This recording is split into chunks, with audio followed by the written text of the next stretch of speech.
రాజకీయాల నుంచి విరమించుకుంటున్నాను, నేను వ్యవసాయం చేసుకుంటాను అని చెప్పి వైఎస్ఆర్ కాంగ్రెస్ పార్టీకి రాజ్యసభ సభ్యత్వానికి రాజీనామా చేసి వెళ్ళిపోయినటువంటి విజయసాయిరెడ్డి గారు రాబోయే రోజుల్లో మళ్ళీ ఆంధ్రప్రదేశ్ రాజకీయాలకు సంబంధించి కొందరు కీలకమైన వ్యక్తుల మీద కేసులు పెట్టడంలోనూ మరికొంతమందిని జైలుకు పంపించడంలోనూ అత్యంత ఒక కీ ఫ్యాక్టర్గా జగన్మోహన్ రెడ్డి గారికి వైఎస్ఆర్ కాంగ్రెస్ పార్టీ వ్యతిరేకుల చేతిలో ఒక అస్త్రంగా మారబోతున్నారా అంటే ప్రస్తుతం జరుగుతున్న పరిణామాలు అవునని అనిపిస్తూ ఉన్నాయి.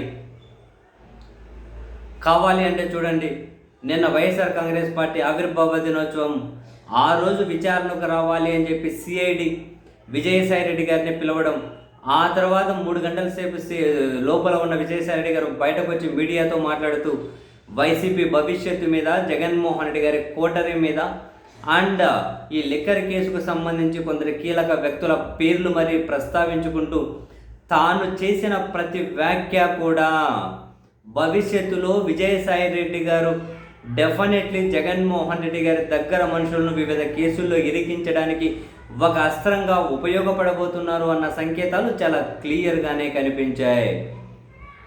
మీరు పాయింట్ టు పాయింట్ చూడండి. అసలు ఆవిర్భావ దినోత్సవం రోజు వచ్చి వైసీపీ భవిష్యత్తు మీద కమెంట్స్ చేసిన దగ్గర నుంచి మొదలెడితే కావాలంటే దాన్ని స్కిప్ చేయండి. నెక్స్ట్ అంశానికి వెళ్ళండి. విజయసాయిరెడ్డి గారిని సిఐడి దేనికోసం పిలిచింది? కొన్ని వేల కోట్ల రూపాయలకు సంబంధించి చేతులు మారాయి అని చెప్పి, కొన్ని వేల కోట్ల రూపాయలకు సంబంధించి చేతులు మారాయి అరబిందో వాళ్ళకంటే కాకినాడ పోర్టుకు సంబంధించి అని బయట ఆయన మాట్లాడుతుంది. లిక్కర్ గురించి మాట్లాడారు, మరికొన్ని మాట్లాడారు. అంటే ఇక్కడ మనం నోట్ చేసుకోవాల్సిన పాయింట్ ఏంటి? 10 సంవత్సరాల కిందట పోసాని కృష్ణమురళి గారు ఏదో నంది అవార్డుల మీద మాట్లాడారు అని చెప్పి, ఎవడో మనోభావాలు దెబ్బతిన్నాయని చెప్పి కేసు పెడితే ఆ పోసాని కృష్ణమురళి గారిని విచారించడం కోసం ఎస్పీ స్థాయి అధికారి 6 గంటలు విచారించారు. ఎస్పీ స్థాయి అధికారి 6 గంటలు. కానీ విజయసాయిరెడ్డి గారిని 3 గంటల సేపే ఉన్నారు. వేల కోట్ల బదలాయింపులకు సంబంధించి కేవలం 3 గంటల సేపే సిఐడి ఆఫీస్లో విజయసాయిరెడ్డి గారు ఉన్నారు. అంటే ఇక్కడ విజయసాయిరెడ్డి గారు విచారణకు వచ్చారా, లేక ఏదైనా ఇన్ఫర్మేషన్ని అఫీషియల్గా షేర్ చేసుకోవడానికి వచ్చారా? దేనికోసం వచ్చారు? వ్యాలిడ్ పాయింటే కదా, దేనికోసం వచ్చారు అని. నెక్స్ట్ ఏంటి? నాకు సంబంధం లేదు అంటూనే వైవి సుబ్బారెడ్డి గారి కొడుకును పదే పదే ప్రస్తావించడం. అండ్ కేవీ రావు అమెరికాలో ఉంటారు, ఆయన వైవి సుబ్బారెడ్డి ఎప్పుడు అమెరికాకి వెళ్ళినా కేవీ రావు ఇంట్లోనే ఉంటారు అని. ఇది కావాలని చెప్పడమే. అసలు ఆయన ఉంటారా ఉండరా అన్న తర్వాత సంగతి. ఇది కావాలని మెన్షన్ చేయడమే కదా. సంథింగ్ ఈజ్ ఫిష్ అని అనిపించుకోవడం కోసం కావాలనే మెన్షన్ చేశారు. అండ్ ఇప్పటి వరకు వైసీపీ భవిష్యత్తు మీదనో జగన్మోహన్ రెడ్డి గారితో తనకున్న సాన్నిహిత్యం మీదనో అసలు ఆయన ఎప్పుడు విమర్శలు కమెంట్స్ చేయలేదు. కానీ ఇప్పుడు విచారణ నుంచి బయటకు వచ్చి కావాలని ఎందుకు చేశారు? కావాలని ఆ కామెంట్స్ ఎందుకు చేశారు? ఇవన్నీ కనుక డెఫినెట్లీ ఆలోచించాల్సిన విషయాలే. అండ్ ప్రత్యేకించి కసిరెడ్డి రాజశేఖర రెడ్డి అని చెప్పి కొన్ని పేర్లు ప్రస్తావించుకుంటూ మరి అంటే ఏంటి? జగన్మోహన్ రెడ్డి గారి చుట్టూ ఉన్న కొందరు కీలకమైన వ్యక్తుల్ని ఇరికించడం కోసం విజయసాయిరెడ్డి గారు ఒక అస్త్రంగా ఉపయోగపడబోతున్నారా అంటే కొట్టిపడేయలేదు. కావచ్చు కాకపోవచ్చు, సంకేతాలు అయితే కనిపిస్తున్నాయి.